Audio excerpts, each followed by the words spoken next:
శ్రీ విష్ణు రూపాయ నమః శివాయ. వారాహి అమ్మవారికి విశేషమైన నామాలు 7 ఉన్నాయి.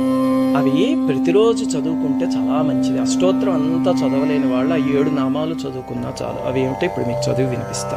శ్రీ దశభుజాయై నమః, శ్రీ అష్టాదశభుజాయై నమః, శ్రీ బీజ ప్రేరితాయై నమః, శ్రీ కిరాతవారాహ్యై నమః, శ్రీ ధూమ్రవారాహ్యై నమః, శ్రీ లఘువారాహ్యై నమః, శ్రీ సింహవారాహ్యై నమః. ఇవన్నీ వారాహి అమ్మవారి స్వరూపాలు. మీలో కనుక బీజాక్షరాలు అవి అలవాటు ఉన్న వాళ్ళైతే ఈ నామాలు 7టికి ముందు ఓం ఐం గ్లౌం అని చేర్చుకుని చదివితే శ్రీ బదులు ఇంకా శక్తివంతమైంది. శ్రీమాత్రే.